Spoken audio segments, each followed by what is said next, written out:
beautiful beings. Welcome to a video I've been very excited to film, as it is now spring here in Georgia. And it's been a long time since I've shown you what's been going on here on the homestead. So let us begin with my favorite, the chickens. Today's video is sponsored by NordVPN. I will let commercial Veladya take it from here. Thank you, Veladya. Yes, today's video is sponsored by NordVPN. I thought it was a perfect video as I'm telling you all about my homestead, and you will see that I live out here in a very rural area and I love it. I wouldn't have it any other way because I thoroughly value and appreciate my privacy, which is why I thought it was perfect for me to quickly tell you about NordVPN. VPN, if you've never heard of a VPN before, is a virtual private network, and it's fabulous for people like me who value our privacy when we use the internet. A VPN is there for security. You know that these websites, like these social media sites and search engines that we use, are studying us, they're watching us, they're taking our data, they're using it to sell us things. But when you have a VPN, you're protected from all of your data being taken. When you are traveling, you're using that same VPN so that you're not having to latch on to any unsafe Wi-Fi networks. If I want to stream any sort of TV shows or games or use any websites that are not available or banned in my country or in my area, I can use my VPN to change my virtual location, and now I'm in a place where I can use these streaming apps or websites or things that I don't have access to here in the USA. There are over 5,400 servers on the NordVPN network in 60 different countries, so I guarantee you, you can VPN from any place almost in the world so that you can gain faster internet speed or whatever content that you're wanting to look for. It's the easiest VPN I've ever dealt with. Really, just installing it on devices takes like one click, and through your NordVPN membership, you can download it onto 6 different devices. It's so simple. It's just a click. You open the map, click on a location, and immediately your computer is operating from that location. And it's really cool that NordVPN encrypts all of your internet traffic, so you cannot even get slowed down when you're streaming things. So we want you to be browsing the internet safely, but most importantly, freely. And NordVPN has given me a wonderful deal that you have access to right now using the link in the description. All of you can go to nordvpn.com/earthmama to get a 2-year membership for a huge discount and 1 month for free. Enjoy it. All right, back to the tour. All right, collecting some eggs. Here we go. So this is the first year that I have ever had a broody hen. I'm not sure if I told you in the last video, but what it means when a hen is broody is she wants to hatch some eggs.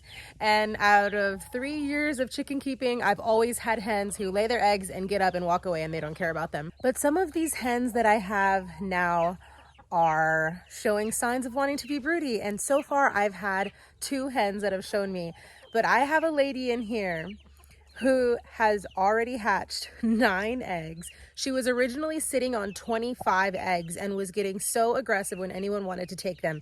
So I let her and then was like, wait, I have 12 babies over there from Alchemist Farm. These are more green and blue egg layers. There are 12 of them. And then she's sitting on 25 eggs. That's way too many chickens. I cannot have that many chickens. So I candled every single one of the eggs, and now she's sitting on 17. The other eggs were not fertile and were not forming any bodies, and she's hatched 9 of them. So let's go see what else she's got going on. She does not like visitors, as you're going to see. Let's go check it out.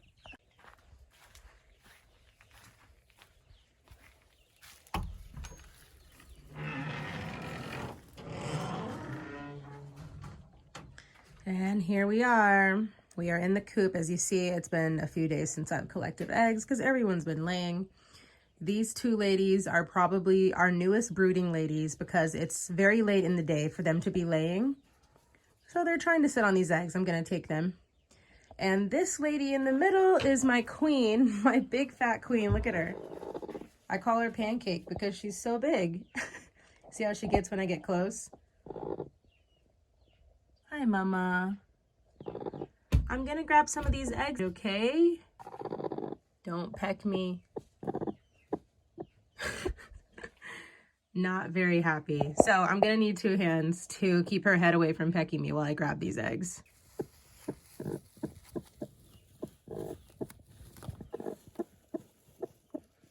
Lots of eggs. I don't see any babies right now or hear any babies, but any day now she will be hatching more babies. Okay, so I've got the flash on so you can see these are the eggs that she's sitting on that none of them have hatched yet. I've marked every single one of these, and I've taken away these 2 that are not marked, that have been laid recently. I'm gonna grab all of these. Look at this lady. What is it? You're not very happy about me trying to get some eggs from you? I know, girl, but we can't have any more babies on the farm. All right, some lettuce treats as an offering for each one of them. She's going to sit on her eggs again, and I've got the rest. So we've got the big coop there where the adults spend all of their time that I just took you inside of. And here we have the little coop with the little babies. Those of you who have been around for a long time remember this was our first coop that was ever on the land, housing the first couple of chickens that ever lived here. And now there has been a big upgrade, but this still comes in perfect handy for the little babies that are not ready to integrate with the adults yet. They're doing so well with human interaction. Come on, they're such cuties. Cuties. Look at the breasts on you, girl. You're fully loaded at a young age.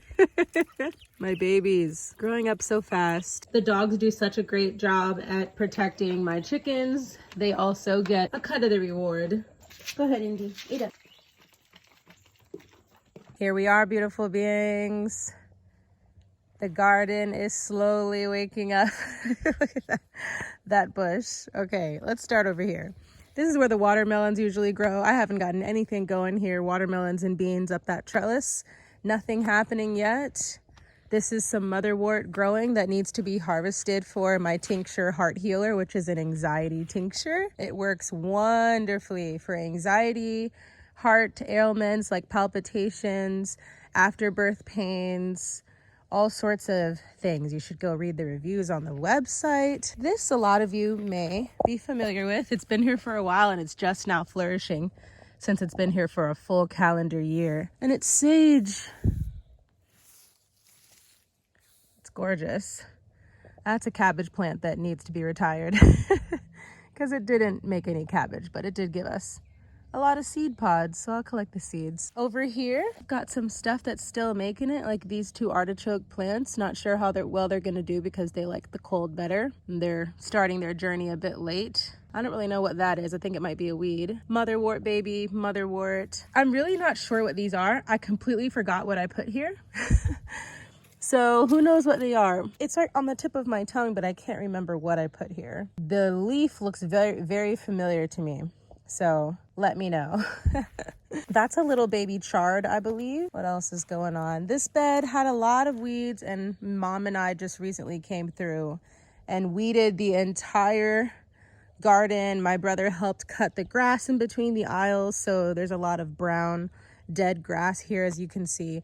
The lawn is going to get cut tomorrow, so I'm going to try to gather all of that grass along with all the pine straws and put it in between the aisles to keep the grass from growing, or at least keep it moderately low from weeds. So nothing much going on here. These pots have all come back, giving me spearmint and chocolate mint, and all of these things were tulips that I just cut short because I'm going to replace them with something else. There's one milkweed flower going there, but I'm going to get some flowers and herbs going all in here. Probably all zinnias because they do so well in my garden. Nothing going on here in this tomato bed. I cannot wait to get this tomato bed popping.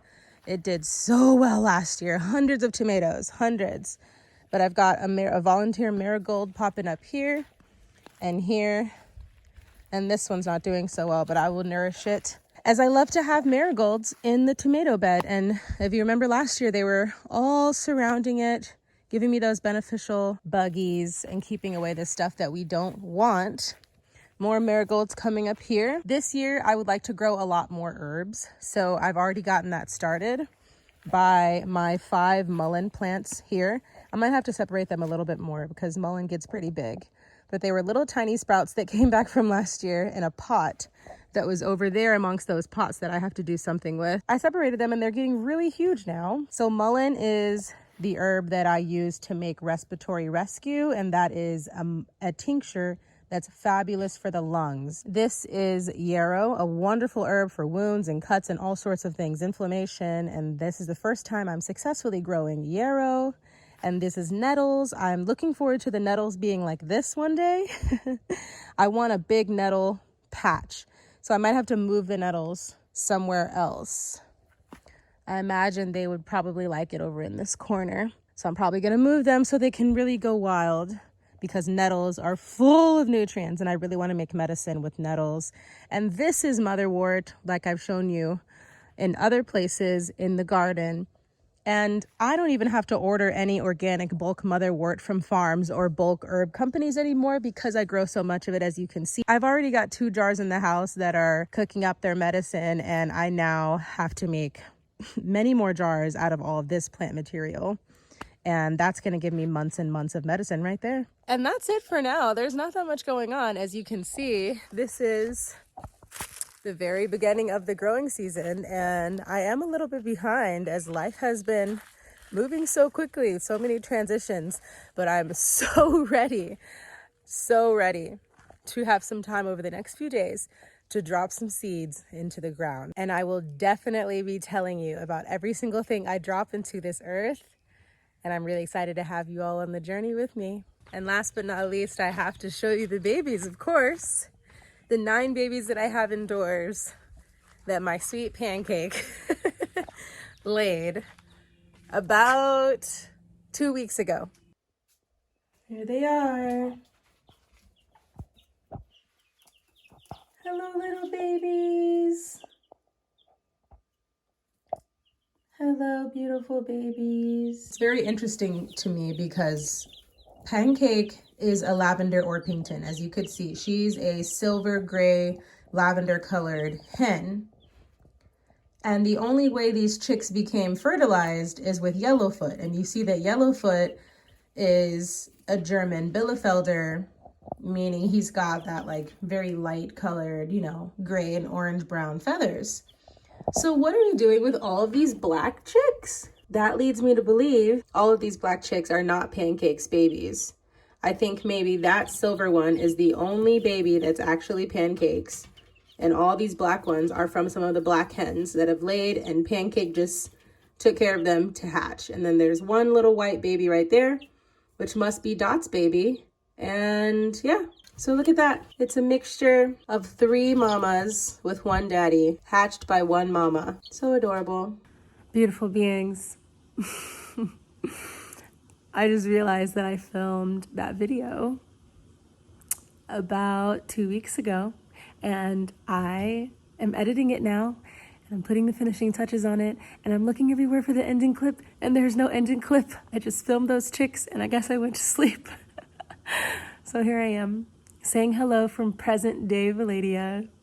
Today is March 17th, Tuesday.